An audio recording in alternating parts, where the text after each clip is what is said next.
Hey y'all, back at the shop.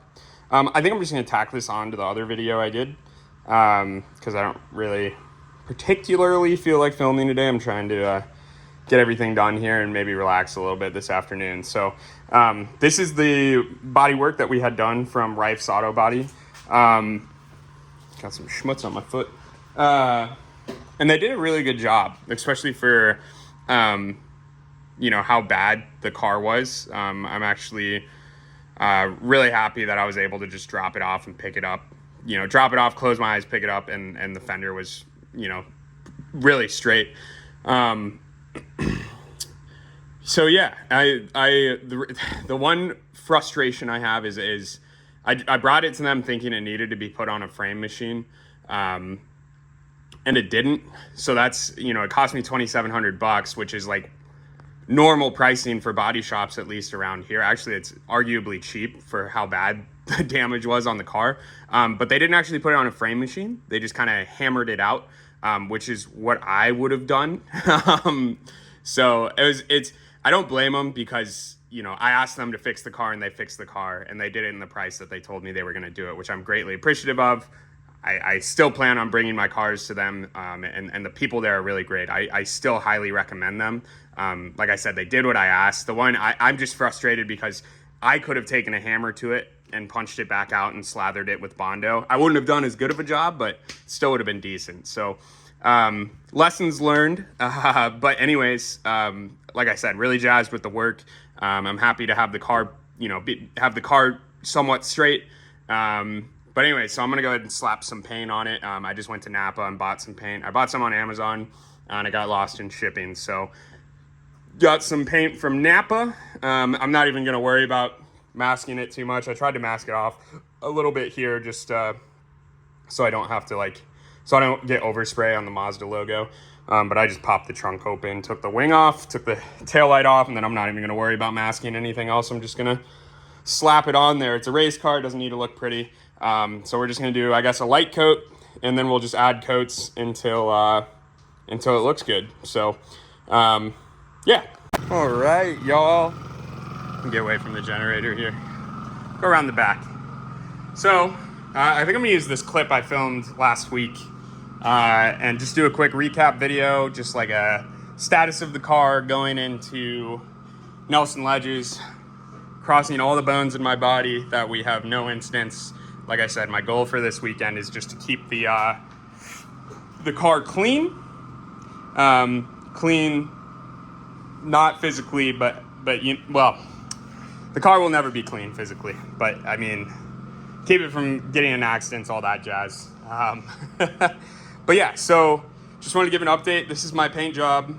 You can see a clear line. I didn't try blending anything. It actually looked really good up until I had the top off, as you saw in the last video, and I was working on some stuff in the fueling area, and I slid down this quarter panel while the paint was still drying without thinking about it, and rubbed a bunch of it off. I just sprayed over it again, hit it with some clear. Doesn't really look the best. I biffed up what could have been like a really good repair job with my stupidity. So just a Logan move, the normal stuff. But other than that, I'm really happy with it. I mean, when the car's in motion far away, it looks great. So yeah, like I said, really happy with how this turned out. Let's see, we have the new splitter installed. That was kind of the main topic of the last video. Again, really happy with that. I have a second splitter made. I routed the edges, I started painting it, ran out of paint. We'll still bring it to the track. If we absolutely need it, we'll run it. All we'll need to do is just transfer all the hardware from this one to that one. Holes are already drilled on it.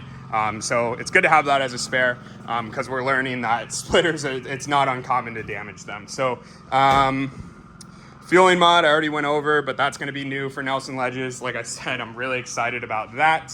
I'm hoping that gets us some extra run time.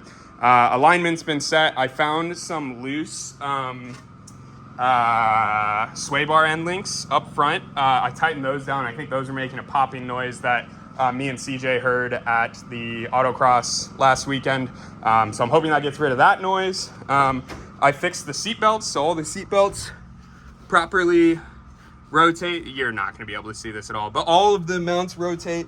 Now that we have a 7-point or 6-point, we used to have a 5-point. And for the last race, we just hooked both of the 6-point clips that go underneath the seat to the same eye bolt, which is technically not correct. Tech didn't get upset with us about it. They might not have noticed it, to be honest. But I went ahead and drilled a hole for a second eye bolt, put it through there, safety wired the clips. You know, there's no way I can show you that right now, but I promise it's under there. So we should be good for seat belts.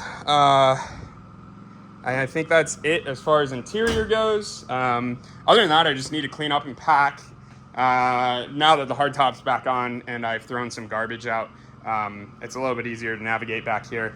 But I'm not packing tonight because it's almost 11 o'clock on a work night and I need to go home and shower and get ready for work tomorrow. So, yeah, that's the current status of the car. Like I said, really excited about the new fueling mod. I am incredibly intrigued to see how that works out. Excited to have the new belts in there proper. Safety is always good. Like it always makes me feel better driving the car to know that we have a safer system. So did that. So during the autocross, my fueling mod, it didn't physically leak fluid, but the vapors in the cockpit were pretty aggressive, I will say. So I went ahead and just redid that bulkhead fitting, but I used Fuel Safe RTV and just slathered it on there to hopefully give it a better chance of sealing those vapors in. I kind of just slathered it on there. I didn't really mess with it too much. So if it still leaks vapors, you know, we can still go a step further and totally disassemble everything, slather it up and reassemble everything. But since it's not actually dropping fuel, I'm not too terribly worried about it. It'll just be annoying when the tank's actually full.